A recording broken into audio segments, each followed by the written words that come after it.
नमस्कार साथियों, CSAT reading comprehension PYQ series में आप सभी का स्वागत है। सीसेट के जिस हिस्से को लेकर के छात्रों के बीच सबसे ज्यादा भ्रम और डर की स्थिति होती है वह है रीडिंग कॉम्प्रिहेंशन। रीडिंग कॉम्प्रिहेंशन को लेकर के छात्र प्रायः ये मान लेते हैं कि इसके उत्तर अनुमान पर आधारित होते हैं या सब्जेक्टिव होते हैं, जबकि यह सच्चाई नहीं है। इस सीरीज में हम 2017 से लेकर के 2025 तक के रीडिंग कॉम्प्रिहेंशन को हल करेंगे और वो भी एक नए मेथड के द्वारा जिसका नाम है ABQ method, answer before question method. हम हल करने के दौरान हम सिर्फ आंसर नहीं करेंगे कॉम्प्रिहेंशन के, बल्कि हम यह भी देखेंगे कि ट्रैप कहाँ है। और इस सीरीज में हम जिस पद्धति से रीडिंग कॉम्प्रिहेंशन को हल करेंगे वह पद्धति होगी भाषाई आधार पर और मनोवैज्ञानिक आधार पर। तो हम भाषाई और मनोवैज्ञानिक आधार पर देखेंगे कि रीडिंग कॉम्प्रिहेंशन कैसे सॉल्व होता है। यह मेरी किताब है रीडिंग कॉम्प्रिहेंशन की, जो कॉस्मोस पब्लिकेशन से हाल में ही पब्लिश हुई है। इसमें मैंने ABQ मेथड को डिटेल में बताया है और 2017 से लेकर के 2024 तक के सभी रीडिंग कॉम्प्रिहेंशन के प्रश्नों के उत्तर ABQ मेथड के द्वारा ही उसका वर्णन किया है, उसकी व्याख्या की है। तो अगर आप ये बुक परचेस कर लेते हैं, जो ऑनलाइन ऑफलाइन दोनों मोड में अवेलेबल है, बुक शॉप पर भी अवेलेबल है और ऑनलाइन अमेजन फ्लिपकार्ट पर भी अवेलेबल है, तो आपको बहुत ज़्यादा हेल्प मिलेगी रीडिंग कॉम्प्रिहेंशन की प्रैक्टिस करने में, उसे समझने में। तो आज इस सीरीज के इस लेक्चर में हम देखेंगे 2017 के कॉम्प्रिहेंशन, लेकिन उससे पहले मैं आपको ABQ मेथड का एक संक्षिप्त परिचय दे देता हूं और सॉल्व करने के दौरान, हल करने के दौरान हम और भी बहुत सारी बारीकियों को समझते हुए जाएंगे। तो ABQ मेथड का एक संक्षिप्त परिचय क्या है? ABQ मेथड कहता है कि परिच्छेद है क्या बेसिकली, या पैसेज। देखो दोस्त, जब लेखक ने कोई पैसेज लिखा तो लिखने से पहले उसने सोचा, लेखक ने, कि मुझे किस विषय पर लिखना है, किस विषय पर लिखना है। मतलब कि लेखक ने एक टॉपिक का चयन किया, राइट। टॉपिक के चयन करने के बाद लेखक ने सोचा कि मुझे इस विषय पर क्या लिखना है, क्या लिखना है। अब देखो, लेखक ने उस विषय पर वही लिखा है जो लेखक का उस विषय पर विचार था, ठीक है। तो लेखक ने एक विषय का चयन किया और उस विषय पर लेखक के जो विचार थे उसी को लेखक ने लिखा। मतलब किसी विषय पर लेखक ने अपने विचार की अभिव्यक्ति की। क्लियर? तो पैसेज या रीडिंग कॉम्प्रिहेंशन एक्चुअली क्या है? लेखक का किसी विषय पर विचार की अभिव्यक्ति। क्लियर है? अब इसी विचार पर, जो लेखक की अभिव्यक्ति है, विचार की अभिव्यक्ति, इसी विचार पर कुछ प्रश्न आपसे पूछे जाते हैं और उन प्रश्नों के आपको उत्तर देने होते हैं। प्रश्न अलग अलग प्रकार के होते हैं, जैसे पूर्व धारणा, संदेश, उपनिगमन, उपसिद्धांत, निष्कर्ष वगैरह वगैरह। अब आपको यह समझना है कि पैसेज में क्या है। पैसेज में एक विषय है और उस विषय पर लेखक का एक विचार है। तो अगर आप पैसेज को पढ़ के पैसेज से कुछ निकालना चाहेंगे तो क्या निकाल सकते हैं? विषय और विचार। क्लियर? विषय और विचार निकाल सकते हैं। अब आपसे क्वेश्चन तो अलग अलग, जो प्रश्न पूछे जाते हैं वो अलग अलग प्रकार के होते हैं। कहीं पूर्व धारणा पूछ लिया गया, कहीं संदेश पूछ लिया गया, लेकिन यहाँ पे मुख्य बात क्या है? मुख्य बात ये है कि चाहे संदेश हो, चाहे पूर्व धारणा हो, उपनिगमन हो, उपसिद्धांत हो, कुछ भी हो, उसमें लेखक का विचार ही होगा। लेखक का विचार होना मस्ट है। तो हमें क्या करना होता है बेसिकली कि ए बी सी डी इन सारे ऑप्शन में हमें ढूंढना होता है कि लेखक का विचार किस ऑप्शन में है और जिस ऑप्शन में लेखक का विचार होगा वो सही है। जैसे कि क्या लेखक का विचार ए में है, आपने देखा कि लेखक का विचार ए में नहीं है तो ये गलत है। लेखक का विचार बी में नहीं है तो ये भी गलत है, सी में नहीं है तो ये भी गलत है, डी में है तो ये सही उत्तर है ना। तो यहाँ पर हम अनुमान नहीं करेंगे, अनुमान नहीं लगाएंगे, हमें पता है कि लेखक का विचार क्या है। और हमें क्यों पता है? क्योंकि जैसे ही हमने परिच्छेद पढ़ा हमें समझ में आ गया कि लेखक का विषय क्या है और लेखक का विचार क्या है।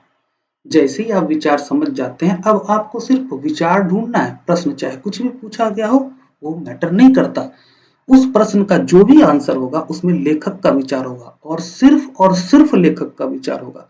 लेखक के विचार के अतिरिक्त अगर कोई अन्य विचार भी है किसी ऑप्शन में, मान लो कोई ऑप्शन है जिसमें लेखक का विचार तो है साथ ही कोई अन्य विचार भी है तो वो गलत होगा।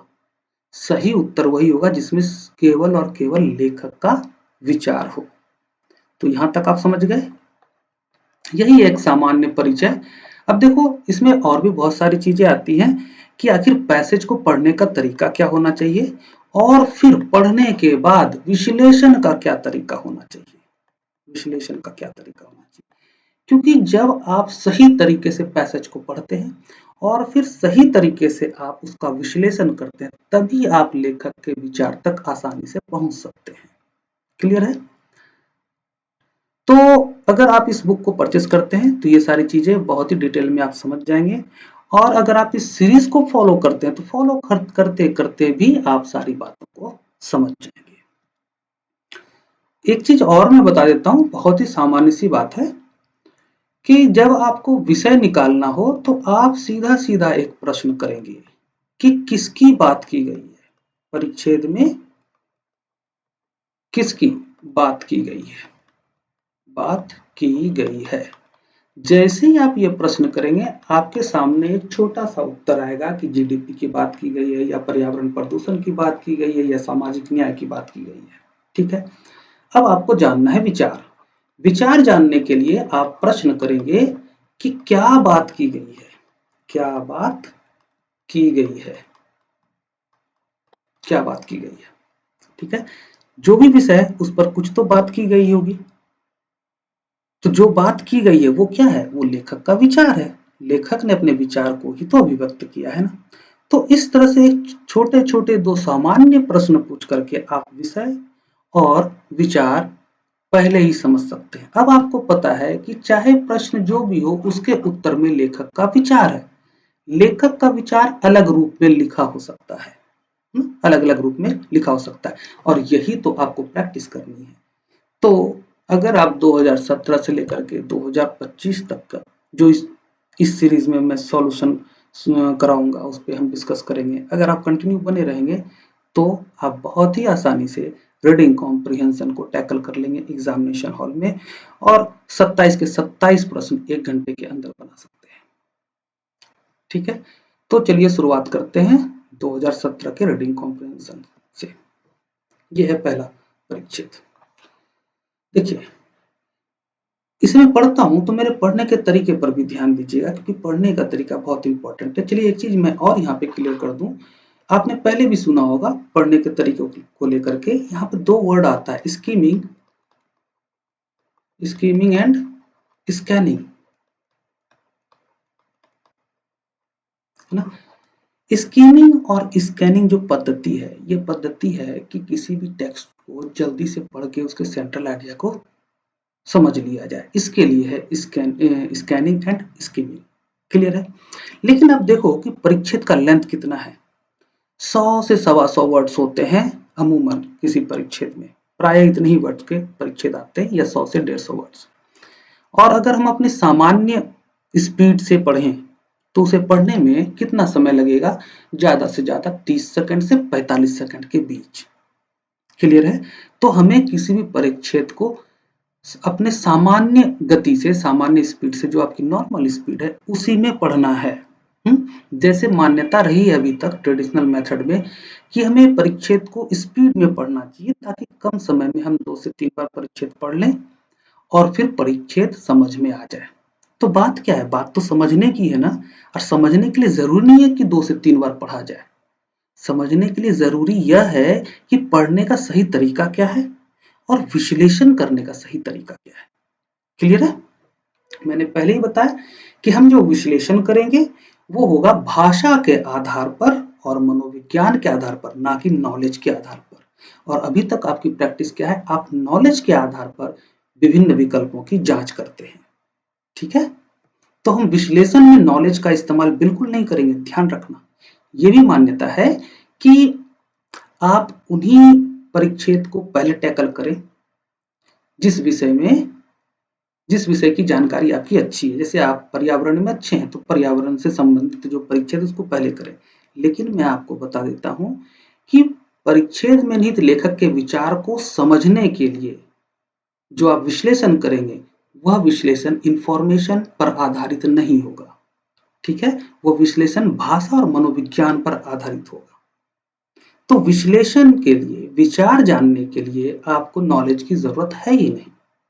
ठीक है? आगे आप और समझ जाएंगे। तो चलिए स्टार्ट करते हैं। जलवायु परिवर्तन से एक चीज जो अकाट्य रूप से होती है, मतलब होती ही होती है, वो क्या है? वह ऐसी घटनाओं का घटित होना या बढ़ना है जिनसे संसाधनों के कम होते जाने में और तेजी आती है। परिच्छेद कह रहा है कि जलवायु परिवर्तन से एक घटना होती ही होती है और वो घटना क्या है? संसाधन बहुत तेजी से कम होता जाता है। मतलब जलवायु परिवर्तन का संसाधन पर नकारात्मक प्रभाव पड़ता है। ठीक है? ये जस्ट एक स्टेटमेंट है, लेखक ने एक स्टेटमेंट दिया है। अब देखते हैं लेखक इसके आगे क्या कहता है। देखो, ऐसे समझो कि अगर लेखक ने कहा कि भाई जलवायु परिवर्तन का संसाधन पर नकारात्मक प्रभाव पड़ता है, तो आगे वो क्या बात कर सकता है? आगे वो बता सकता है, इस चीज को डिटेल कर सकता है कि भाई क्या क्या नकारात्मक प्रभाव पड़ता है या फिर नकारात्मक प्रभाव का मतलब क्या है। क्लियर है?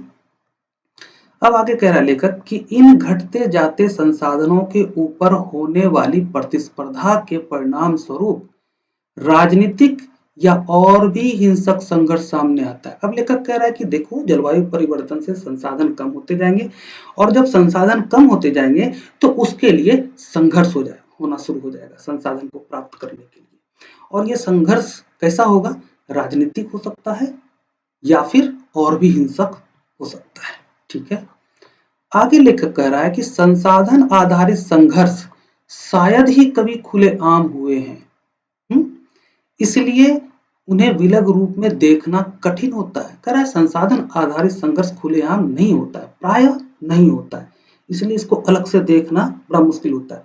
आपने भी कभी सुना है क्या इस तरह से कि पानी के लिए युद्ध हो रहा है, कोयले के लिए युद्ध हो रहा है, पेट्रोलियम के लिए युद्ध हो रहा है?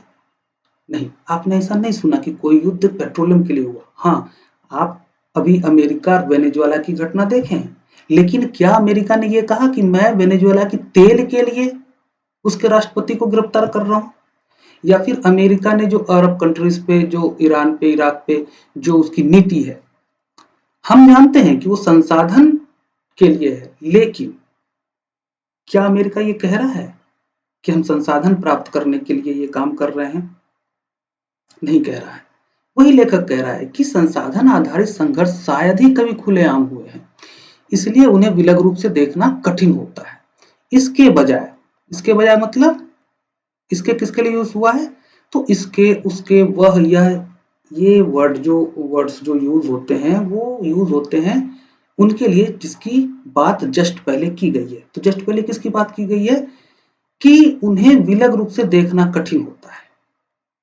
इसके बजाय वे ऊपरी परतें ओढ़कर राजनीतिक रूप से कहीं अधिक स्वीकार रूप से सामने आते हैं। अब क्लियर हो गया? ठीक। आगे है, जल जैसे संसाधनों के ऊपर होने वाले संघर्ष प्रायः पहचान या विचारधारा के वेश का लबादा ओढ़े रहते हैं, मतलब मुखौटा ओढ़े रहते हैं। डायरेक्टली नहीं आते हैं कि भाई ये जल के लिए युद्ध हो रहा है, अन्य संसाधन के लिए युद्ध हो रहा है, बल्कि एक राजनीतिक चोला ओढ़ लेते हैं। ठीक है? प्रायः ऐसा होता है, लेखक ये कह रहा है। अब देखो, अब हमें पूरा परिच्छेद समझ में आ गया कि परिच्छेद में लेखक कह रहा है कि भाई जलवायु परिवर्तन से एक बात जो निश्चित रूप से होगी वह होगी संसाधन कम होते जाएंगे, और संसाधन कम होते जाएंगे तो संसाधन को प्राप्त करने के लिए संघर्ष होगा, जो राजनीतिक रूप में प्रायः सामने आएगा।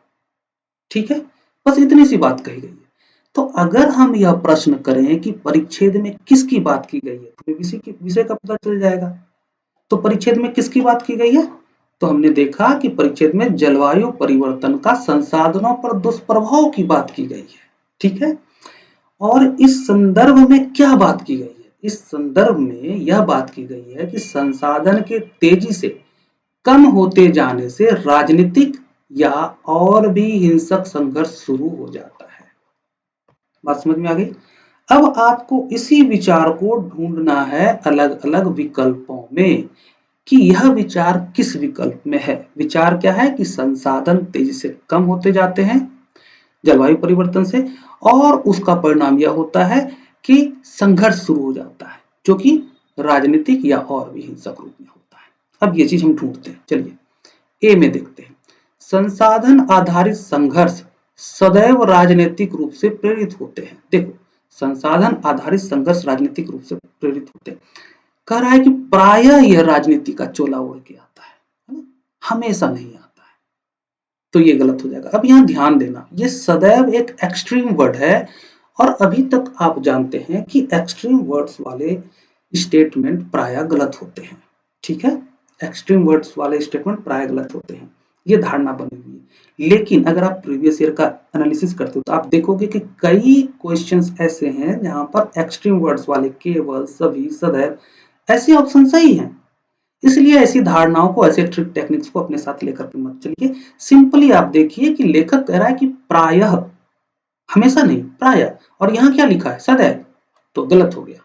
ठीक है, और हमारा विचार क्या है कि संसाधन के तेजी से कम होने से संघर्ष उत्पन्न होता है, और ये संघर्ष प्रायः राजनीतिक चुनाव की ओढ़े रहता है। ठीक है, तो ए में वो विचार नहीं है।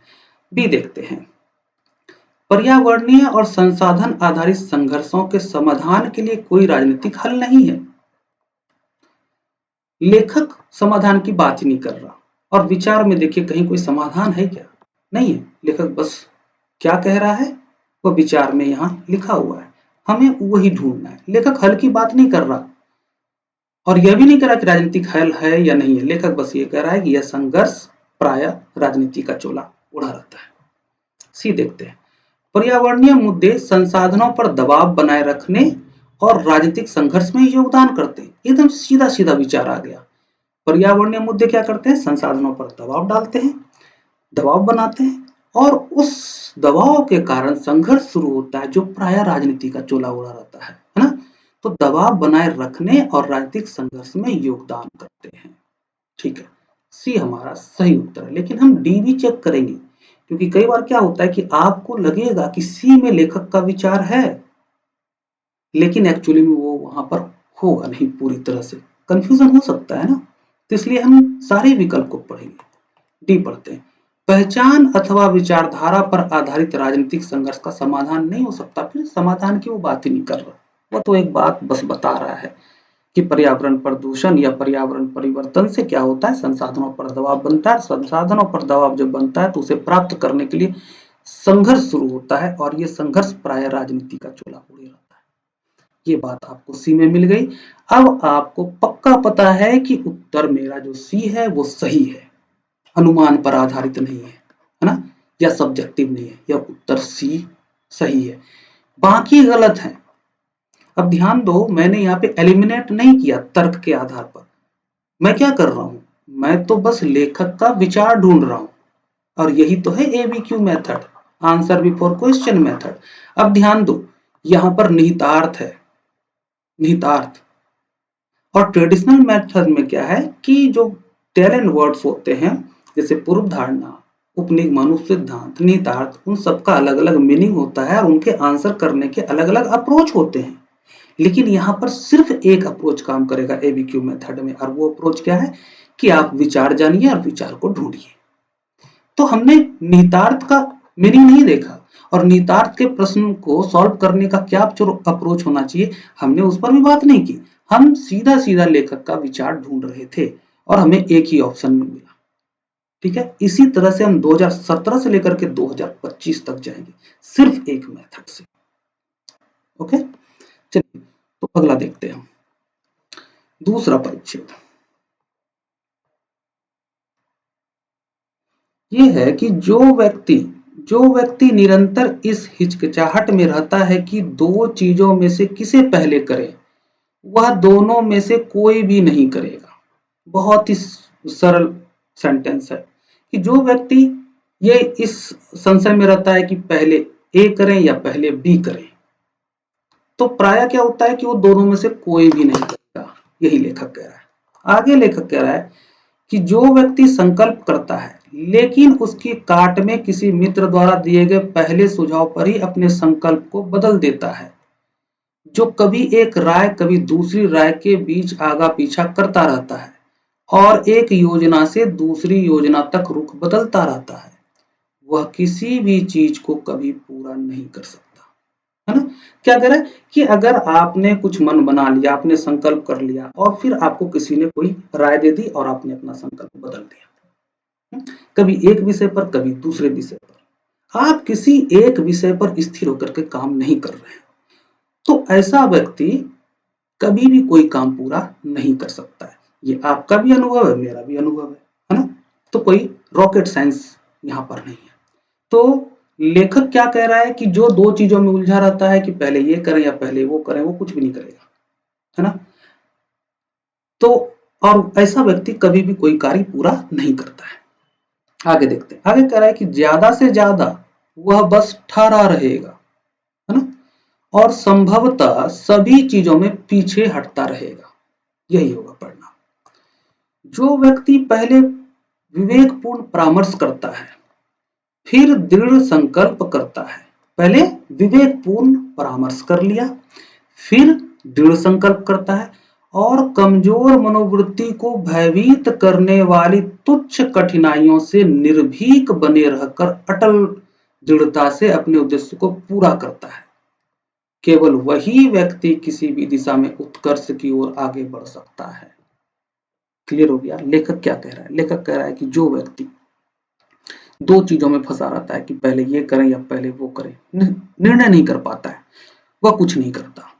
दूसरी बात, जो व्यक्ति संकल्प कर लेता है फिर किसी के राय से प्रभावित होकर के अपनी योजना बदल लेता है ना? कभी इस बात पर तो कभी उस बात पर वो जंप करता रहता है, तो ऐसा व्यक्ति कुछ नहीं कर सकता है।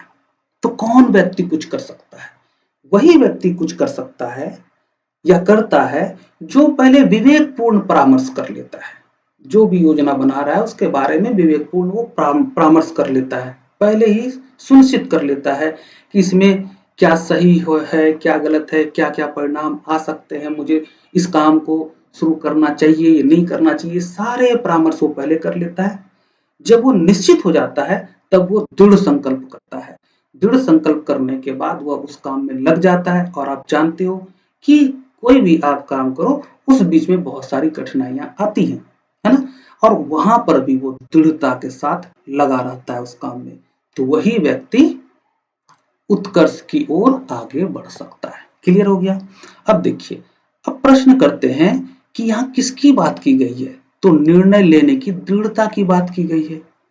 और इस बारे में लेखक ने क्या बात की है? तो लेखक ने बात की है कि जो व्यक्ति विवेकपूर्ण परामर्श कर दृढ़ संकल्प करता है और फिर निर्भीक होकर अपने उद्देश्यों को पूरा करता है, निर्भीक होकर अपने उद्देश्यों को पूरा करता है, वह सफल होता है। अब ये विचार आपको ढूंढना है। देखिए, परिच्छेद में मूल भाव आपसे पूछा गया है कि इस परिच्छेद से निकलने वाला मूल भाव क्या है? मूल भाव का डेफिनेशन क्या होता है? मूल भाव को निकालने के लिए क्या उसकी पहचान है, क्या सावधानी बरतनी चाहिए, इन सभी बातों से हमें कोई लेना देना नहीं है। हमें क्या पता है? हमें लेखक का विचार पता चल गया। अब हम लेखक का विचार ढूंढेंगे। ए में देखते हैं, हमें पहले विवेकपूर्ण परामर्श करना चाहिए, ठीक बात है, लेखक यह कह रहा है। फिर दृढ़ संकल्प करना चाहिए, बिल्कुल सही बात, लेखक यही कह रहा है। अन्य विकल्प भी हम देख लेते हैं। हमें मित्रों के सुझावों को नकार देना चाहिए, चलिए बात खत्म, विचार इसमें नहीं है। हमें विचारों में सदैव उदार रहना चाहिए, बात खत्म। हम जो विचार ढूंढ रहे हैं कि पहले विवेकपूर्ण परामर्श करना चाहिए, फिर दृढ़ संकल्प होकर के और निर्भीक होकर के अपने उद्देश्य को पूरा करना चाहिए, वो बात सी में भी नहीं है, क्या डी में है। हमें सदैव कृत संकल्प और उपलब्धि अभिमुख होना चाहिए, चलिए डी में भी यह विचार नहीं है। तो अब बी, सी और डी गलत है। क्यों गलत है? क्योंकि इसमें लेखक का विचार नहीं है या परिच्छेद का सेंट्रल आइडिया नहीं है। वो कहाँ है? ए में। और ध्यान रखना, एक ही ऑप्शन में मिलेगा और जो ऑप्शन है वो सही होगा, है ना। आपको सही उत्तर की पहचान करने के लिए यूपीएससी के आंसर की का वेट करने की जरूरत नहीं है। अब आप पूरी तरह से निश्चित हो गए हैं, आप में पूरा कॉन्फिडेंस है कि आपका उत्तर सही है। ठीक, तो हमारा उत्तर क्या है? ए। अब चलिए अगला परिच्छेद देखते हैं। अगला परिच्छेद कह रहा है कि आर्कटिक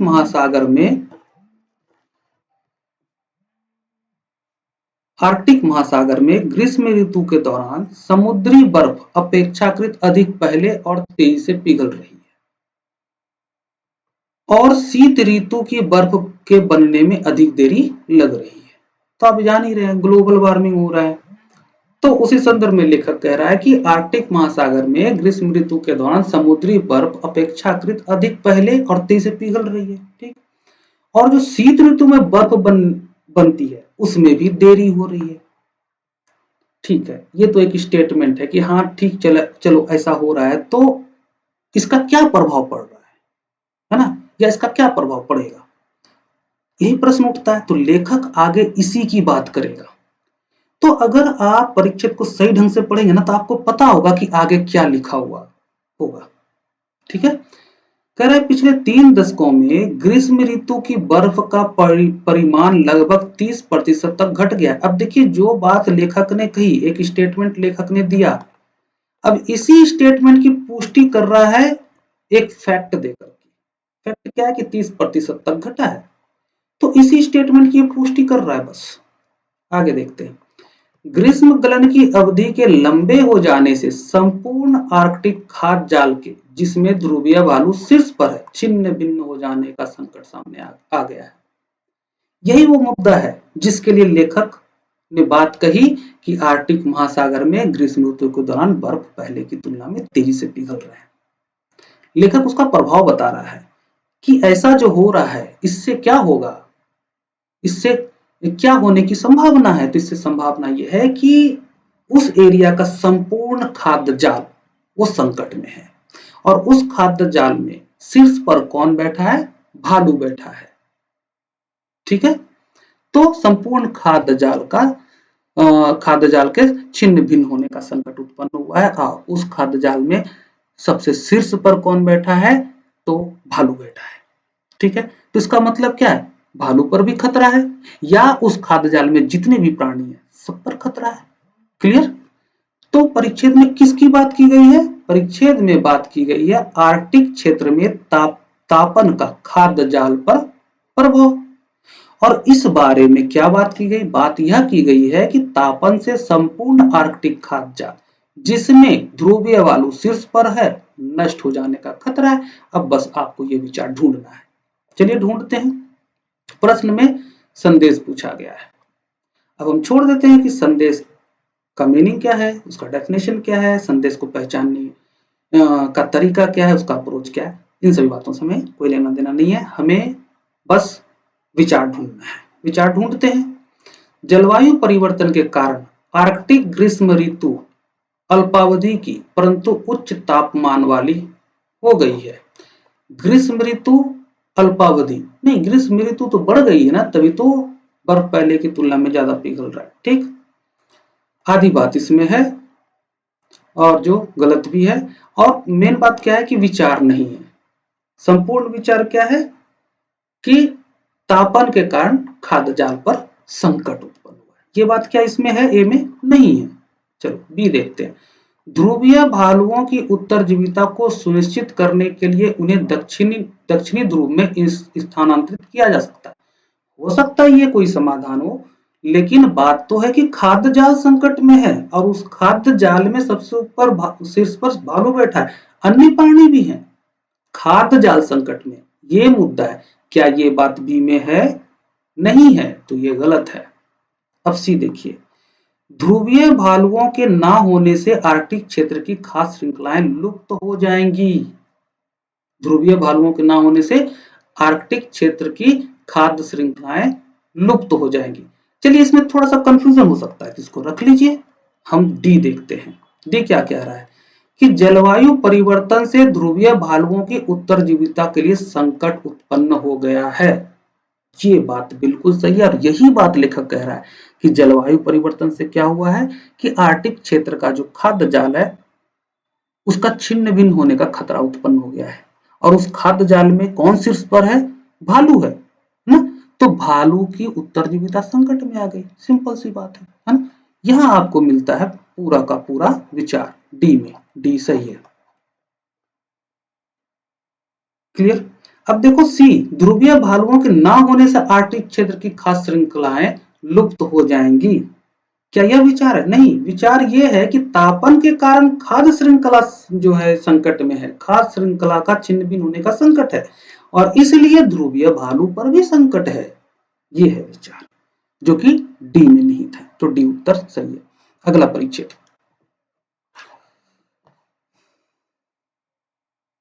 लोग क्यों खुले में शौच जाना ज्यादा पसंद करते हैं और शौचालय रखना नहीं चाहते, या जिनके पास शौचालय है वे इसका उपयोग कभी कभी ही करते हैं। लेखक एक प्रश्न कर रहा है कि आखिर ऐसा क्यों है कि लोग खुले में शौच जाना पसंद करते हैं और अगर घर में शौचालय है तब भी शौचालय का इस्तेमाल कभी कभी करते हैं, है ना। कभी कभी करने का मतलब तो आप समझ ही रहे हो। मान लो पेट ही खराब हो गया तो कहाँ खेत में दौड़ेंगे, घर में शौचालय चले गए। लेकिन सामान्य स्थिति में वो शौचालय में जाना पसंद नहीं करते। लेखक यह प्रश्न कर रहा है। जब लेखक यह प्रश्न कर रहा है तो लेखक आगे इसका उत्तर भी देगा, है ना। तो आगे यही बात होगी। हाल के अनुसंधान से दो खास बातें सामने आई हैं, सेमीकोलन। अब इसी को एक्सप्लेन करेगा, आगे बढ़ाएगा कि कौन सी वो दो खास बातें हैं। शुद्धता और प्रदूषण के विचार, एक। दूसरा बात क्या, और ना चाहना कि गड्ढे या सेप्टिक टैंक भरे। तो दो बातें सामने आई हैं अनुसंधान से। एक तो शुद्धता और प्रदूषण का विचार और दूसरा यह कि ना चाहना कि गड्ढे या सेप्टिक टैंक भरे क्योंकि उन्हें खाली कराना होता है। तो लेखक ने एक प्रश्न किया कि लोग आखिर खुले में शौच जाना क्यों पसंद करते हैं और घर में शौचालय होने के बावजूद कभी कभी उसका इस्तेमाल क्यों करते हैं। तो लेखक को उसका दो कारण पता चला। पहला, शुद्धता और प्रदूषण के विचार, मतलब लोग ऐसा मानते हैं कि बाहर शौचालय जाना, खुले में शौच करना वो शुद्धता है, ठीक है, उससे प्रदूषण से बचा जा सकता है। आगे देखते हैं। आगे कह रहा है कि ये वे मुद्दे हैं जिन पर कोई बात नहीं करना चाहता, लेकिन अब ध्यान दो, जहां भी लेकिन, किंतु, परंतु जैसे वर्ड्स हों तो ध्यान रखना उसके बाद जो बात कही गई है वही लेखक का सेंट्रल आइडिया है, लेखक का मुख्य विचार है ना। और ये कोई ट्रिक टेक्निक नहीं है, ये कोई नियम नहीं है। हम और आप ऐसे ही करते हैं। आप भी लेकिन, किंतु, परंतु का दिन भर में कई बार इस्तेमाल करते हैं। अब आप ध्यान देना, आपने लेकिन के बाद जो बात कही एक्चुअली में आप वही अभिव्यक्त करना चाहते हैं, ठीक है। जैसे कि एक सेंटेंस में बोलता हूं कि मैं क्रिकेटर बनना चाहता था लेकिन आज मैं एक शिक्षक हूं। अब मैंने एक सेंटेंस कही, मैं क्रिकेटर बनना चाहता था लेकिन आज मैं एक शिक्षक हूं। अब इसमें दो बातें हैं कि मैं क्रिकेटर बनना चाहता था, ठीक। दूसरी बात है कि आज मैं एक शिक्षक हूं। अब इन दोनों बातों में मैं एक्चुअली में आपको क्या बताना चाह रहा हूं? मैं बताना चाह रहा हूं कि भाई आज मैं एक शिक्षक हूं। मैं ये बताना चाह रहा हूं, मैं अपनी आइडेंटिटी आपको बता रहा हूं कि मैं एक शिक्षक हूं। और ये बात कब आई? लेकिन के बाद आई, ठीक। तो लेखक कह रहा है लेकिन यदि हम खुले में शौच की प्रथा का उन्मूलन करना चाहते हैं तो इन मुद्दों का सामना करना होगा। कौन से मुद्दे? लोग ऐसा मानते हैं ना कि खुले में शौच जाना शुद्धता है। तो ये शुद्धता और प्रदूषण के विचार से जुड़ा हुआ है, तो इन मुद्दों का सामना करना होगा। इसका मतलब क्या है कि लोगों को यह बताना होगा कि भाई खुले में शौच जाना शुद्धता नहीं है, यह प्रदूषण है। शुद्धता क्या है? घर में शौचालय बनाओ, या फिर घर में शौचालय है तो वहां जाओ शौच के लिए ना। तो यही करा, इन मुद्दों का सामना करना होगा और इनसे समुचित तरीके से निपटना होगा। तो निपटने का मतलब क्या है कि लोगों को बताना होगा भैया खुले में शौच करना सही नहीं है ना, स्वास्थ्य के लिए सही नहीं है, इससे प्रदूषण फैलता है। क्लियर? स्वच्छता नहीं है ये। तो चलो अब प्रश्न करते हैं कि विषय में किसकी परिच्छेद में किसकी बात की गई है। तो किसकी बात की गई है? खुले में शौच की प्रवृत्ति का कारण और समाधान, इसी की बात की गई है। लेखक पहले खुले में शौच की प्रवृत्ति के कारण को जानता है और फिर उसका समाधान सुझाता है कि भाई हमें इन मुद्दों का सामना करना पड़ेगा। मुद्दे पता है? शुद्धता और प्रदूषण के विचार।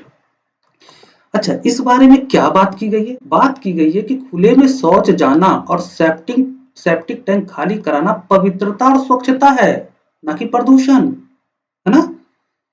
खुले में शौच जाना और सेप्टिक टैंक खाली करना पवित्रता और स्वच्छता है, मतलब खुले में नहीं, सॉरी, खुले में नहीं, जो घर में शौचालय बना है उस शौचालय का यूज करना क्या है?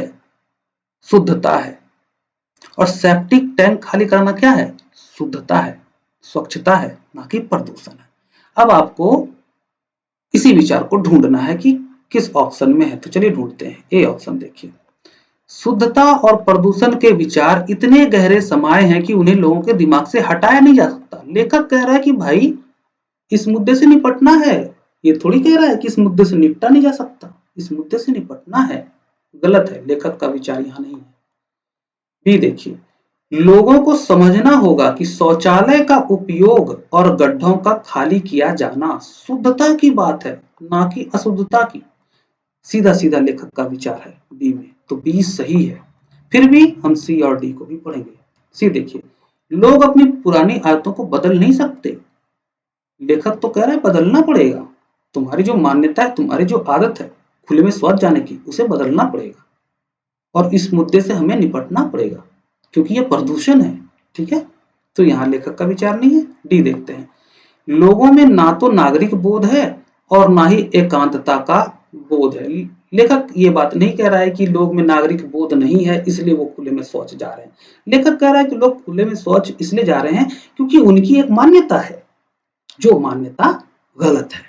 ठीक, तो लेखक का विचार कहाँ मिल रहा है? बी में, इसलिए आपका उत्तर बी सही है। अब आप पूरी तरह से समझ गए हैं और आपको पूरा विश्वास है कि आपका उत्तर बी है। क्यों? क्योंकि लेखक का विचार सिर्फ और सिर्फ बी में मिला। चलिए अगले परिच्छेद की ओर चलते हैं। अगला परिच्छेद है कि पिछले 2 दशकों में विश्व के सकल घरेलू उत्पाद जीडीपी में 50% की वृद्धि हुई है, जबकि समावेशी संपदा मात्र 6% बढ़ी है।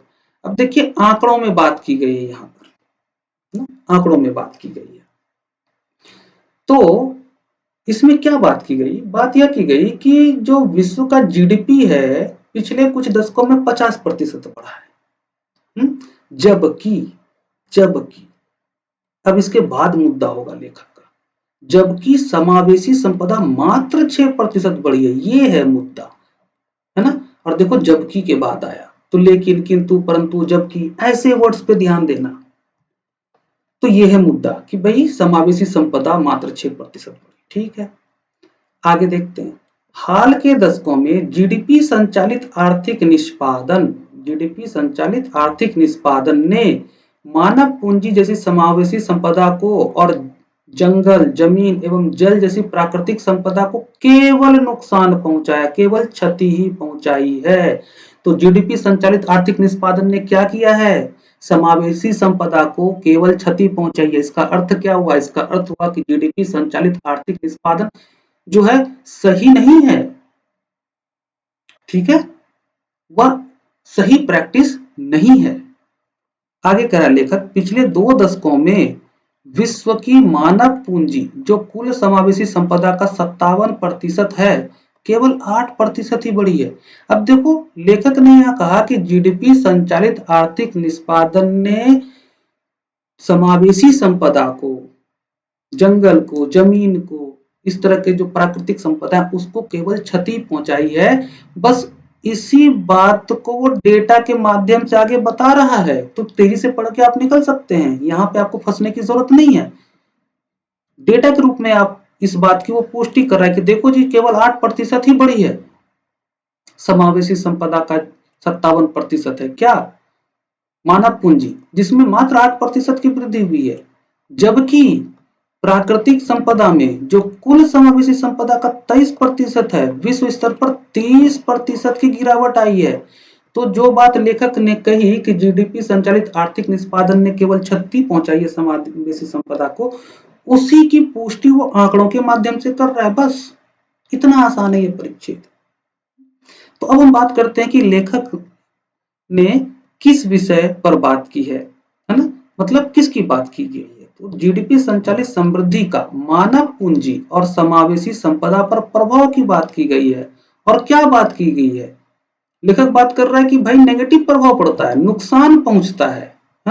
जीडीपी संचालित समृद्धि ने मानव पूंजी और प्राकृतिक संपदा को केवल नुकसान पहुंचाया है। अब ये विचार जानना कितना आसान है ना। अब आपको क्या करना है, इसी विचार को ढूंढना है। प्रश्न देखिए क्या पूछा जा रहा है, निष्कर्ष, है ना। प्रश्न कुछ भी पूछे, आपको विचार ही ढूंढना है, निष्कर्ष। तो चलिए हम विचार ढूंढते हैं। प्राकृतिक संपदा के विकास पर और अधिक बल दिया जाना चाहिए। लेखक क्या कर रहा है कि भैया जीडीपी संचालित आर्थिक निष्पादन वो सही नहीं है, उससे प्राकृतिक संपदा को नुकसान पहुंचा है। तो क्या ये बात यहाँ है? नहीं, ये बात यहाँ नहीं है। यहाँ तो कह रहा है प्राकृतिक संपदा पर और उसके विकास पर और अधिक बल दिया जाना चाहिए। ठीक, अब बी देखते हैं। केवल जीडीपी संचालित समृद्धि ना तो वांछनीय है ना ही धारणीय, नहीं है धारणीय, प्राकृतिक संपदा को नुकसान पहुंचा रहा है ना, क्षति पहुंचा रहा है, धारणीय नहीं है, यही बात लेखक कह रहा है। तो बी में लेखक का विचार सीधा सीधा निहित है, तो बी सही है। फिर भी हम सी भी पढ़ेंगे और डी भी पढ़ेंगे। सी देखिए, विश्व के देशों का आर्थिक निष्पादन संतोषजनक नहीं है, यहां विचार है लेखक का, नहीं है, गलत। आगे बढ़िए, दिमाग मत लगाइए कि ये फैक्चुअली करेक्ट है कि नहीं है। भाई जो विकल्प गलत है, गलत होने के सैकड़ों करोड़ों अरबों कारण हो सकते हैं, तो क्यों विश्लेषण में लगे हो। आपको बस देखना है कि विचार है या नहीं है, क्योंकि जो भी सही उत्तर होगा वो तभी सही हो सकता है जब उसमें लेखक का विचार, समझ गए। डी देखते हैं। वर्तमान परिस्थितियों में विश्व को और अधिक मानव पूंजी की आवश्यकता है, हटाइए, इसमें विचार नहीं है। विचार किसमें है? बी में, तो बी आपका उत्तर सही है। अगला परिच्छेद,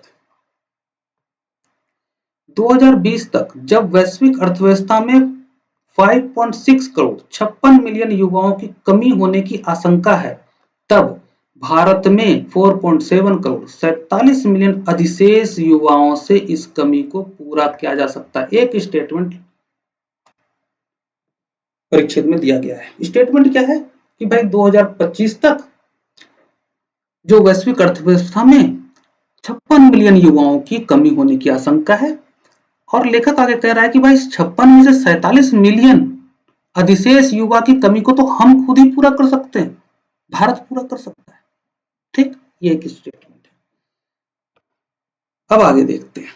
कह रहा है कि भारत में 2 अंकों में विकास निर्मुक्त करने के एक मार्ग के रूप में श्रम सुधारों को इसी संदर्भ में प्रायः उद्धृत किया जाता है। लेखक कह रहा है कि भाई देखो, भारत में अगर डबल डिजिट में विकास करना है तो उसके लिए जो श्रम सुधार है उस पर बल दिया जाना जरूरी है या दिया जा रहा है, और श्रम सुधार की ओर उम्मीद से देखा जा रहा है कि अगर हम श्रम सुधार करें तो हमारा विकास का दर डबल डिजिट में पहुंच जाएगा। आगे करा लेखक कि 2014 में भारत का श्रम बल जनसंख्या का लगभग 40% होने का आकलन था। एक डेटा सिंपल सा दिया, लेकिन फिर ध्यान देना, लेकिन इस बल का 93% असंगठित क्षेत्र में था। यही तो मुद्दा है। मुद्दा क्या है कि 2014 में भारत का श्रम बल जनसंख्या का लगभग 40% होने का आकलन था, लेकिन इनमें से 93% असंगठित क्षेत्र में है। हमारे पास युवा तो हैं, लेकिन श्रम बल तो है, लेकिन अधिकांश श्रम बल कहाँ नियोजित है? असंगठित क्षेत्र में। ठीक है। विगत पूरे दशक में रोजगार की चक्रवृद्धि वार्षिक समृद्धि दर compound annual growth range CAGR 0.5% तक मंद हो चुकी थी, जहां पिछले वर्ष के दौरान लगभग 1.4 करोड़ 14 मिलियन नौकरियां सृजित हुई, जबकि श्रम बल में लगभग इतने करोड़ मिलियन की वृद्धि हुई। मतलब जितनी वृद्धि हुई श्रम बल में उतनी नौकरियां सृजित नहीं हुई, है ना। और जितनी नौकरियां हैं उनमें से भी अधिकांश क्या है, 90% से ज्यादा 93% असंगठित क्षेत्र में कार्यरत है। बात समझ में आ गई। तो पूरे ही परिच्छेद में सिर्फ इतनी सी बात कही गई है कि भाई पूरे जो वैश्विक अर्थव्यवस्था है वहां पर कार्यशील जनसंख्या की जरूरत है और भारत के पास श्रम बल है। लेकिन मुद्दा क्या है कि भारत के पास जो श्रम बल है वो अधिकांश कहां कार्यरत है, असंगठित क्षेत्र में। और भारत में एक मुद्दा और चल रहा है कि हमें डबल डिजिट में विकास करना है, तो उसके लिए क्या करना होगा, श्रम सुधार करना होगा। आप देख ही रहे असंगठित क्षेत्र में 93% श्रम बल का 93% असंगठित क्षेत्र में है। तो अगर यहां पर श्रम सुधार किया जाए तो फिर बेहतर रिजल्ट मिल सकता है। बस इतना सा है कॉम्प्रिहेंशन। तो अगर हम प्रश्न करें कि परिच्छेद में किसकी बात की गई, तो परिच्छेद में सीधा सीधा भारत में श्रम बल सुधार की आवश्यकता की बात की गई है। भाई भारत में श्रम बल सुधार की आवश्यकता है, तभी हम अपने विकास को डबल डिजिट में ले जा सकते हैं। और तभी हम जो वैश्विक अर्थव्यवस्था की जरूरत है उसको हम पूरा कर सकते हैं। इस बारे में क्या कह रहा है लेखक, भारत में श्रम सुधार की आवश्यकता है, इस बारे में लेखक क्या कह रहा है। लेखक कह रहा है कि भारत में श्रम शक्ति का बेहतर उपयोग और आर्थिक विकास को गति देने के लिए श्रम सुधार की आवश्यकता है। अब यही रहा विचार। अब इसे विचार को ढूंढना है हमें। विचार अलग अलग रूपों में लिखा हो सकता है ना, हमने देखा भी पीछे। अब यहाँ देखते हैं। देखो यहाँ आपसे क्या पूछा गया, इन्फेरेंस निष्कर्ष पूछा गया, सर्वाधिक तार्किक निष्कर्ष। ये देखिए, भारत को अपनी जनसंख्या वृद्धि पर अवश्य नियंत्रण करना चाहिए ताकि इसकी बेरोजगारी दर कम हो सके।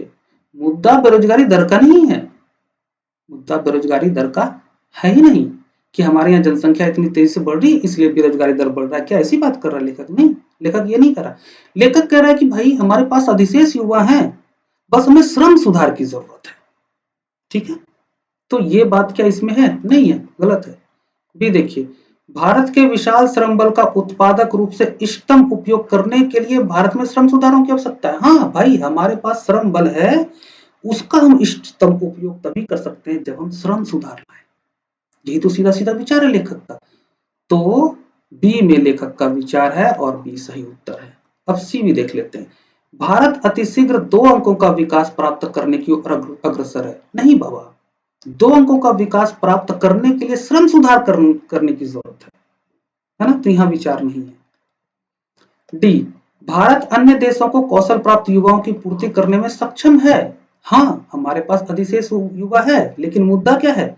मुद्दा है कि श्रम सुधार जरूरी है, क्योंकि ये अधिशेष युवा में से अधिकांश 93% असंगठित क्षेत्र में कार्यरत हैं।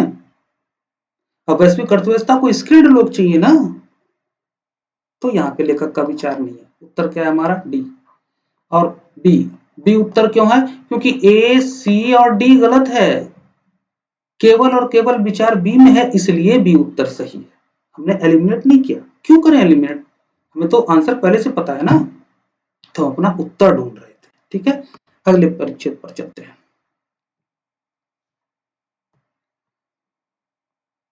यह परिच्छेद कहता है कि सबसे पहला पाठ जो हमें तब पढ़ाया जाना चाहिए जब हम उसे समझने के लिए पर्याप्त बड़े हो चुके हों, यह है कि कार्य करने की बाध्यता से पूरी स्वतंत्रता अप्राकृतिक है और इसे गैर कानूनी होना चाहिए।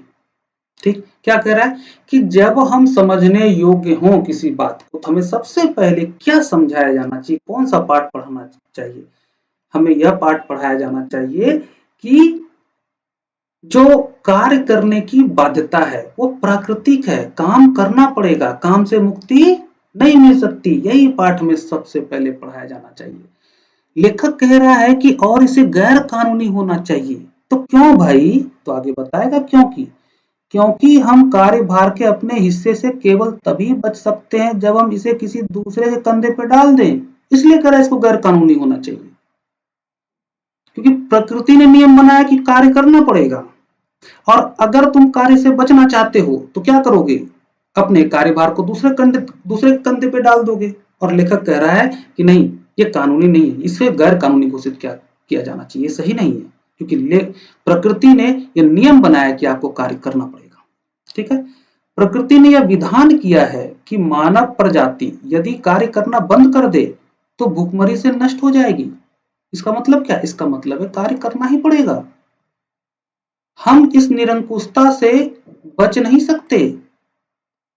देखो यहां निरंकुशता, हम इस निरंकुशता से बच नहीं सकते। प्रकृति ने विधान किया है कि कार्य करना ही पड़ेगा। अगर आप इसको निरंकुशता मानते हैं तो ठीक है, आप इससे बच नहीं सकते, ये कह रहा है। हमें इस प्रश्न को सुलझाना पड़ेगा कि हम अपने आप को कितना अवकाश देने में समर्थ हैं। ये अब तुम्हारा मामला है बाबा, तुम सुलझा लो कि तुम अपने आप को कितना अवकाश दे सकते हो। मुद्दा क्या है? मुद्दा ये है कि भाई कार्य से स्वतंत्रता तो नहीं मिलेगी, कार्य तो करना पड़ेगा। क्लियर? तो इस पूरे परिच्छेद में लेखक ने क्या कहा? लेखक ने प्रकृति का एक नियम बताया है कि प्रकृति का नियम है कि सभी को कार्य करना पड़ेगा। अगर वो कार्य नहीं करेंगे तो वो नष्ट हो जाएंगे। यही बात लेखक ने कहा। अगर आपको फुर्सत चाहिए तो आप देखो भाई कितना फुर्सत निकाल सकते हो, लेकिन कार्य तो करना पड़ेगा। तो विषय क्या है? लेखक ने किसकी बात की है? लेखक ने मानव के लिए काम करने की अनिवार्यता की बात की है। और इस बारे में क्या बात की है? बात यह की गई है कि काम से पूरी तरह छुटकारा अप्राकृतिक है, इससे छुटकारा नहीं मिल सकता पूरी तरह से। ठीक, अब आपको यह विचार ढूंढना है, कहाँ है? अब देखिए परिच्छेद में क्या पूछा है? मुख्य विचार, सीधा सीधा सेंट्रल आइडिया ही। और हम सेंट्रल आइडिया तो निकाल चुके हैं, हर बार हम सेंट्रल आइडिया ही निकालते हैं, विचार ही निकालते हैं। ठीक है, देखते हैं कि यह विचार कहाँ है। पहले देखिए, मनुष्यों के लिए आवश्यक है कि वो काम करे, सीधा सीधा लिखा हुआ है, मनुष्यों के लिए आवश्यक है कि वह काम करे, यही प्रकृति का नियम है। तो ठीक है, हमें पूरा का पूरा विचार सीधा सीधा विकल्प ए में मिल गया, ये उत्तर सही है। आगे जांच कर लेते हैं, देखेंगे भी कि कहाँ ट्रैप है। कार्य एवं अवकाश के मध्य संतुलन होना चाहिए, ये रहा ट्रैप। क्योंकि लास्ट में कह रहा है ना कि हमें इस प्रश्न को सुलझाना पड़ेगा कि हम अपने आप को कितना अवकाश देने में समर्थ हो सकते हैं। तो आपको लगेगा कि कार्य और अवकाश के मध्य संतुलन होना चाहिए, नहीं। लेखक यहाँ पे प्रकृति के नियम की बात कर रहा है ना? लेखक प्रकृति के नियम की बात कर रहा है, और प्रकृति का नियम क्या है? कि कार्य करना पड़ेगा। यहां है क्या वो बात? कार्य करना पड़ेगा। यहाँ तो अवकाश भी आ गया, कार्य भी आ गया, और उसके मध्य संतुलन बनाने की बात आ गई। नहीं, यहाँ वो बात नहीं है कि कार्य करना ही पड़ेगा, कार्य करने की अनिवार्यता है। जो विचार ए में है वो यहाँ नहीं है। अब सी देखिए, कार्य करना एक निरंकुशता है जिसका हमें सामना करना ही पड़ता है, ये भी है ट्रैप। कैसे ट्रैप है? देखो, निरंकुशता शब्द तो यूज किया गया है परिच्छेद में, और आप भी यही समझेंगे कि हाँ, लेखक तो यही कह रहा है कि भाई कार्य तो करना पड़ेगा, यह एक निरंकुशता है जिसका सामना हमें करना ही पड़ेगा। तो यहां भी विचार मिल रहा है? नहीं, क्योंकि लेखक प्रकृति के नियम की बात करता है, और प्रकृति के नियम को आप ना तो सही कर सकते हैं, ना तो आप गलत कर सकते हैं, आप उसको कोई विशेषण नहीं दे सकते, नहीं दे सकते। प्रकृति का नियम है तो है, उसके बारे में आप कुछ नहीं कर सकते। तो आप उसको कैसे निरंकुशता कह रहे हैं? हाँ, आप मान सकते हैं कि यार प्रकृति ने तो हमारे साथ बड़ा अन्याय किया, कि यह निश्चित कर दिया कि कार्य करना पड़ेगा। आप किसी प्रकृति के नियम को अपने मन से कैसे उसको विशेषण दे सकते हैं? नहीं दे सकते। ठीक है, तो ये गलत है। निरंकुशता नहीं, लेखक ने निरंकुशता नहीं कहा है प्रकृति के नियम को, लेखक ने निरंकुशता नहीं कहा है। आप ऐसा मानते हो कि निरंकुशता है तो वही सही, करना पड़ेगा। लेखक बस इतना कह रहा है कि प्रकृति का नियम है कि कार्य करना अनिवार्य है, जो विकल्प ए में है। ठीक है, डी देखते हैं, मनुष्य के लिए कार्य की प्रकृति को समझना आवश्यक है। कार्य की प्रकृति की बात नहीं कर रहा कि कार्य की प्रकृति कैसी होती नहीं होती है, सिंपल सी बात कर रहा है कि कार्य करना पड़ेगा, और कार्य करना पड़ेगा ये विकल्प ए में है। सी में ये अलग से जो निरंकुशता वर्ड डाल दिया है, इस वजह से ये सी गलत हो गया, क्योंकि यहाँ पे अब लेखक का विचार पूरा पूरा नहीं है। तो हमारा उत्तर क्या हो गया? हमारा उत्तर ए है। अगले परिच्छेद की ओर बढ़ते हैं। अगला परिच्छेद है कि आदतों का पालन करने में कोई हानि नहीं है जब तक कि वे आदतें हानिकारक ना हो। लेखक कह रहा है कि आदतों का पालन करो, कोई दिक्कत नहीं है और उसमें हानि भी नहीं है जब तक वो आदत हानिकारक ना हो। अब सिगरेट पीने की आदत है तो ये तो हानिकारक है, तो ऐसी आदत का पालन करना तो हानिकारक है ही, है ना। वास्तव में हम में से अधिकांश लोग आदतों के पुलिंदे से शायद कुछ अधिक ही व्यवस्थित हैं। क्या कह रहा है कि हम में से अधिकांश लोग, वास्तव में क्या है कि हम लोगों में से अधिकांश लोग बस आदतों का पुलिंदा से व्यवस्थित हैं।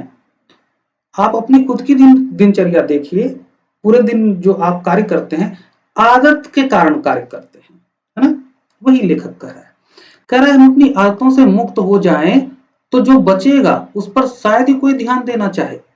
इसी बात को वो एक्सप्लेन कर रहा है कि हम आदतों के पुलंदे से कुछ अधिक ही व्यवस्थित हैं, है ना। तो अगर उस आदतों को निकल जाए तो जो बचेगा शायद ही उस पर कोई ध्यान दे। तो मतलब यहाँ महत्व किसका है? आदत का। हम इनके बिना नहीं चल सकते। किनके बिना? आदतों के बिना। वे जीवन की प्रक्रिया को सरल बनाती हैं। वे कौन? आदतें जीवन की प्रक्रिया को सरल बनाती हैं। इनसे, किनसे? आदतों से हम बहुत सी चीजें अपने आप करने में समर्थ होते हैं, है ना। जैसे गाड़ी चलाते हो तो सोच के ब्रेक मारते हो क्या? नहीं। सोच के एक्सेलेरेटर देते हो क्या? नहीं। आदत है। लिखते हो तो क्या सोच के लिखते हो क्या कि यहाँ क होना चाहिए, यहाँ ख होना चाहिए? नहीं, आदत है। खाते हो तो क्या सोच सोच के खाते हो कि बाइट उठाएं वो मुंह में ही जाए, कहीं नाक में ना चला जाए, कहीं कान में ना चला जाए, कहीं आंख में ना चला जाए? नहीं, आंख मूंद के भी खा सकते हो। क्यों? आदत है। ठीक है। तो वही कह रहा है कि इनसे हम बहुत सी चीजें अपने आप करने में समर्थ होते हैं जिन्हें यदि हम हर बार नया और मौलिक विचार देकर करना चाहें तो अस्तित्व एक असंभव उलझन बन जाए। तो आदतें क्या है? आदतों की वजह से हम बहुत सारे कार्य अपने आप करने में सक्षम हो जाते हैं। ये वो कार्य हैं जिनको आप अगर हर बार अलग अलग तरीके से, अलग अलग विचार से करना चाहो तो पूरा जिंदगी नरक बन जाएगा। तो आदत क्या कर रहा है? आपके जीवन को सरल बना रहा है। लेखक ही बात कर रहा है। तो परिच्छेद में किसकी बात की गई है? जीवन में आदतों की भूमिका की बात की गई है। हमने ये देखा ना कि हमारे जीवन में आदतों की भूमिका क्या है? हम आदतों के पुलंदे हैं। हम ज्यादातर कार्य अपनी आदत की वजह से करते हैं और आदतें क्या करती है? हमारे जीवन को सरल बनाती है। क्यों? क्योंकि अगर हम जो दैनिक जीवन में जो मुख्य मुख्य अपने कार्य करते हैं, अधिकांश कार्य करते हैं, अगर हम उसको हर बार नए विचार के साथ, मौलिकता के साथ करने की कोशिश करें तो जीवन तो नरक हो जाएगा। आदतें हैं जो जीवन सरल बना रही है ना। तो जीवन में आदतों की भूमिका की बात की गई है और इस बारे में क्या बात की गई है? इस बारे में बात की गई है कि आदतें जीवन की प्रक्रिया को सरल बनाती है। बस इसको ढूंढना है आपको। प्रश्न देखिए, लेखक का सुझाव है कि आदतें हमारे जीवन को कठिन बनाती हैं। गलत। विचार नहीं मिला हमें। विचार क्या है कि आदतें हमारे जीवन को सरल बनाती हैं, हमारे जीवन में सटीकता लाती हैं। गलत। हमारे लिए जीना आसान करती हैं। बिल्कुल सही। हमारे जीवन को मशीन बनाती है। गलत। एक ही जगह विचार मिला सी में और सी उत्तर सही है ना। देखो ये धारणा है ना कि परिच्छेद के उत्तर वैरी करते हैं। क्यों? क्योंकि इसके उत्तर अनुमान पे निकलते हैं। तो अब ऐसी धारणाओं को पाल के मत रखिए। ये ही वो ट्रिक टेक्निक्स हैं जो आज तक आपने कहीं कहीं से भी सुना है, जिसने पूरा सीसेट को चौपट कर दिया है। सीसेट क्वालिफाई करना मुश्किल है, समझ रहे हो? क्वालिफाई करना मुश्किल है। भाई मुश्किल तो होगा ही ना। आरसी के बारे में आपको पता ही नहीं है। आपको पता ही नहीं है कि आप जो विकल्प का चयन कर रहे हो वो सही भी है या नहीं। बस अनुमान है कि सही हो सकता है। लेकिन अगर ये पक्का हो जाए कि नहीं, जिस विकल्प को मैंने टिक किया है वो सही है, या जिस विकल्प को मैंने टिक किया है वो गलत भी हो सकता है, तब आप सी सेट को प्लान कर सकते हैं, अपनी स्ट्रेटजी प्लान कर सकते हैं। ठीक है। अब देखो 2017 में 8 पैसेज हो चुके हैं, 8 क्वेश्चन हो चुके हैं, सबका उत्तर सीधा सीधा विचार से आया है। हाँ, 2-4 प्रश्न ऐसे हो सकते हैं जहां पर आपको दिक्कत हो जाए क्योंकि ट्रैप ज्यादा होगा, तो दिक्कत हो सकती है। लेकिन अगर 2017 से 2025 तक आप मेरे साथ बने रहेंगे तो आपकी एक्यूरेसी 90 से 100% के बीच बनी ही रहेगी। तो हमारा उत्तर सी है। चलिए आगे बढ़ते हैं। आगे है कि हमारे सामने कठोर परिश्रम है जब तक हम अपने प्रण को संपूर्णतः पूरा नहीं कर लेते, जब तक हम भारत के सभी लोगों को वह नहीं बना देते जो कि नियति चाहती है कि वे हों, तब तक हम में से किसी को आराम नहीं करना है। इसलिए लेखक पहले सेंटेंस में कह रहा है कि हमारे सामने कठोर परिश्रम है। क्यों? क्योंकि हमारी एक नियति है, जब तक हम वहां तक नहीं पहुंचेंगे, हम आराम नहीं कर सकते, हमें कठोर परिश्रम करना ही है। अब वो क्या चीज है, लेखक वही आगे बताएगा, क्योंकि प्रश्न तो उठता है ना, जब कोई सामने वाला व्यक्ति इस तरह से बात करेगा तो प्रश्न उठता है ना, भाई किस बारे में कह रहे हो, कौन सा काम है जिसे करना है और उस काम को किए बगैर आराम नहीं कर सकते, तो लेखक अब आगे वही बताएगा। तो अगर आपको पढ़ने का सही तरीका पता है तो आपको पता होगा कि लेखक आगे क्या बोलेगा, क्योंकि लेखक क्या कह रहा है, लेखक तो अपने आप को अभिव्यक्ति कर रहा है ना, मैं भी अपने आप को अभिव्यक्त कर रहा हूं, अभी आप भी दिन भर वही करते हो, अभिव्यक्त करते हो, ठीक है। तो हम हमारी भाषा जो है वही तो लेखक की भाषा है, बस लेखक ने अपनी बात को लिख के बताया है।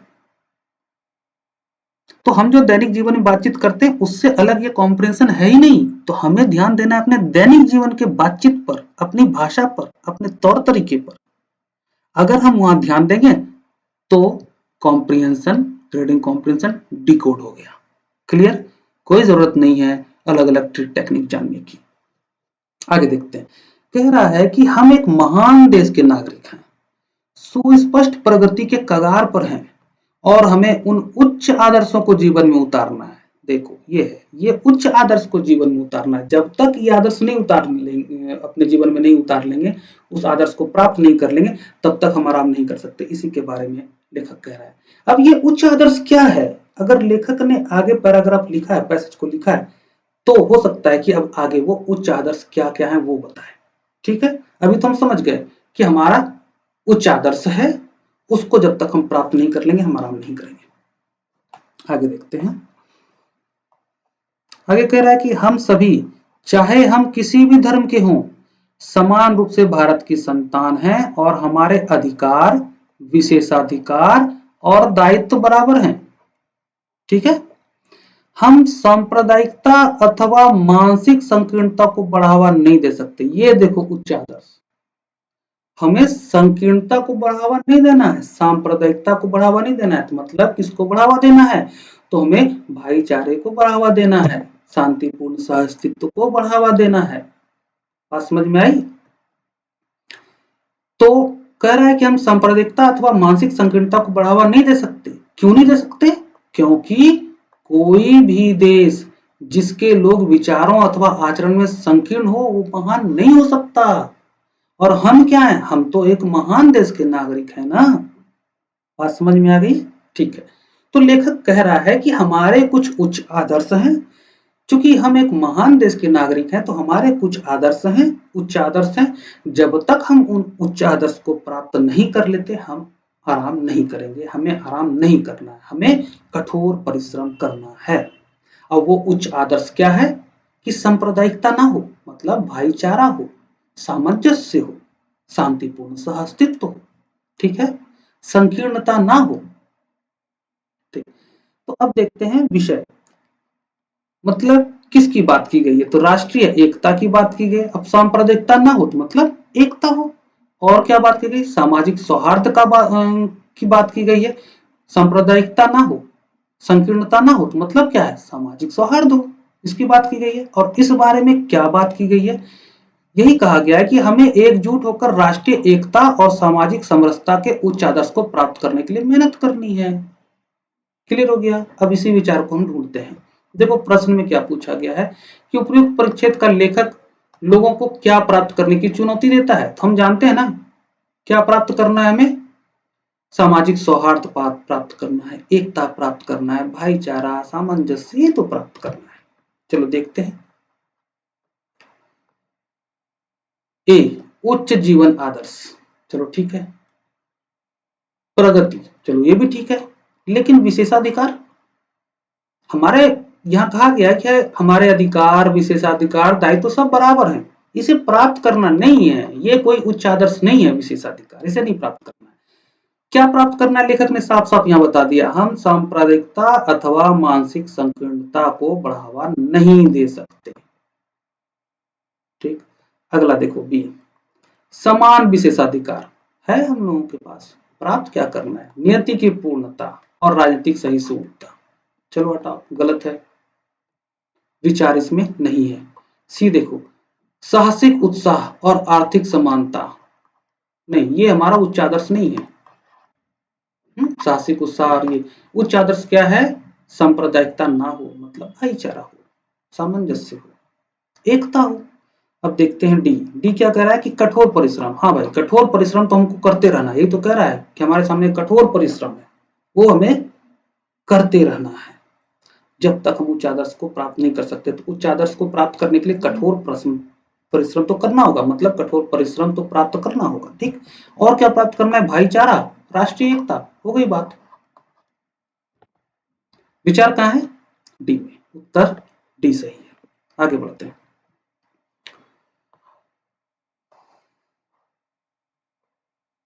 रूसो के अनुसार व्यक्ति अपनी सत्ता को और अपनी पूरी शक्ति को सम्मिलित रूप से समष्टि संकल्प मतलब जनरल विल के सर्वोच्च निर्देशन के अधीन रखता है। क्या कह रहा है कि जो व्यक्ति है वह अपनी सत्ता और अपनी शक्ति को कहाँ रखता है, मतलब अपनी सत्ता और शक्ति को कहाँ एंजॉय करता है, भाई समाज में तो एंजॉय करता है, कहाँ रखता है वो, समष्टि संकल्प में, जनरल विल में, लोगों की इच्छा, समाज की इच्छा के बीच ही कोई व्यक्ति अपनी सत्ता और अपनी शक्ति को एंजॉय करता है। ठीक है, और हम अपनी समष्टिगत क्षमता में प्रत्येक सदस्य को संपूर्ण के अविच्छिन्न अंश के रूप में लेते हैं। समष्टिगत क्षमता मतलब जो हमारा समाज है, सामाजिक मेल है, उसमें जो प्रत्येक व्यक्ति है वो क्या है, संपूर्ण का अविच्छिन्न अंश, मतलब संपूर्ण क्या है, समाज। तो हम जो सामाजिक प्राणी हैं, जो हम लोग हैं, हम अविच्छिन्न अंग हैं समाज के, समाज से अलग हमें नहीं किया सकता, हम समाज से अलग नहीं हो सकते, बस यही बात है। तो इस परिच्छेद में किसकी बात की गई है, बात की गई है रूसो का सामाजिक अनुबंध सिद्धांत की। ये सैद्धांतिक विश्लेषण पर आधारित परिच्छेद है। यहाँ पे रूसो का जो सामाजिक अनुबंध का सिद्धांत है, आप जानते हैं सामाजिक अनुबंध का सिद्धांत क्या है ना, तो उसकी बात की गई है। और उस बारे में क्या बात की गई है, बात यह की गई है कि सामाजिक अनुबंध से बंधा व्यक्ति समाज का विच्छिन्न अंग होता है। रूसो ने क्या कहा कि ये समाज एग्रीमेंट है, हमने आपस में मिलकर के एक अनुबंध किया है, और जो व्यक्ति उस अनुबंध से बंधा है वही तो समाज में है, और जो व्यक्ति अनुबंध से बंधा है वह उससे विलग नहीं हो सकता, वो उसका अभिन्न अंग है। ठीक है, जिसको विलग नहीं किया जा सकता, यही बात आपको ढूंढनी है। प्रश्न में क्या पूछा है कि उपर्युक्त परिच्छेद के अनुसार निम्नलिखित में से कौन सा समष्टि संकल्प के स्वरूप का सर्वोत्तम वर्णन है। समष्टि संकल्प मतलब जनरल विल का सर्वोत्तम वर्णन पूछा गया है आपसे। तो मैंने क्या कहा, कुछ भी पूछा जाए आपको ढूंढना क्या है, विचार, क्योंकि जो भी पूछा गया है उसका उत्तर विचार में ही निहित है। देखते हैं, तो समष्टि संकल्प का स्वरूप का सर्वोत्तम वर्णन क्या है, ए देखिए, व्यक्तियों की व्यक्तिक इच्छाओं का कुल योग, मतलब ए व्यक्ति है, बी व्यक्ति है, सी व्यक्ति है, डी व्यक्ति है, ई व्यक्ति है, इन सबकी अपनी अपनी इच्छा है और सबको प्लस कर दो, उसका कुल योग, ये कह रहा है। क्या ऐसी बात है, नहीं, ऐसी बात नहीं है। इन सब ने मिल करके एक एग्रीमेंट साइन किया, एक एग्रीमेंट साइन किया, उसमें कुछ सामाजिक नियम बनाए ए बी सी डी, और इन नियम को सब मान रहा है। हो सकता है कि ए के इच्छा के अनुरूप कोई एक नियम ना हो सकता है बी के इच्छा के अनुरूप कोई एक नियम ना हो, है ना, इसलिए एक सामान्य नियम बनाया गया और उस सामान्य नियम को सभी लोगों ने मिलकर बनाया। यही बात ढूंढनी है आपको। और ये क्या कर रहा है, व्यक्तियों की व्यक्तिक इच्छाओं का कुल योग, गलत, यहाँ विचार नहीं है। बी देखिए, व्यक्तियों के निर्वाचित प्रतिनिधियों द्वारा जो स्पष्ट कहा गया, नहीं भाई, सामाजिक अनुबंध में जो स्पष्ट कहा गया है, जो एग्रीमेंट में स्पष्ट कहा गया है, और एग्रीमेंट में स्पष्ट क्या कहा गया है, एक नियम है और उस नियम से सभी बंधे हुए हैं, समाज का सब भाग है, उससे अविच्छिन्न नहीं है। सी, सामूहिक कल्याण जो व्यक्तियों की वैयक्तिक इच्छाओं से भिन्न है। बिल्कुल, समाज में क्या होता है, सामाजिक कल्याण की बात होती है ना, वही तो आप पढ़ते हैं एथिक्स। एक मोरालिटी होता है, एक एथिक्स होता है। मोरालिटी व्यक्तिगत स्तर पर नैतिकता है और एथिक्स क्या है, सामाजिक स्तर पर नैतिकता है। और हम हमेशा समाज के भला को प्राथमिकता दी जाती है। क्यों? क्योंकि यह सामाजिक अनुबंध से बंधा हुआ है, इसके लोग एक अनुबंध से बंधे हुए हैं। तो समष्टि संकल्प क्या है, सामूहिक कल्याण जो व्यक्तियों की वैयक्तिक इच्छाओं से भिन्न है। यहाँ पे है लेखक का विचार। अब देखो, ये विचार ही अलग अलग रूप में लिखा होता है, बस बात वही होती है ना। अगर यह कहें कि सिक्के का जो फेस मुझे दिख रहा है वो हेड है, तो फिर विचार यह भी कह रहा है कि जो मुझे नहीं दिख रहा वो टेल है। अब ये थोड़ी कहो कि ये विचार में नहीं है, बिल्कुल विचार में भाई। अगर लेखक कह रहा है कि सिक्के का जो फेस मुझे दिख रहा है वो हेड है, तो लेखक यह भी कह रहा है कि जो नहीं दिख रहा है वो टेल है। बात समझ में आ गई आपकी?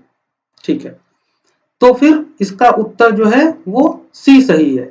अब डी को भी हम देख लेते हैं। डी क्या है, समुदाय के वस्तुपरक मटेरियल हित। यहां भी विचार नहीं है, वस्तुपरक हित के बारे में बात नहीं की गई है। क्लियर? तो हमारा उत्तर है सी। अब हमें पता है पूरी तरह से, हमारा उत्तर है सी। ओके।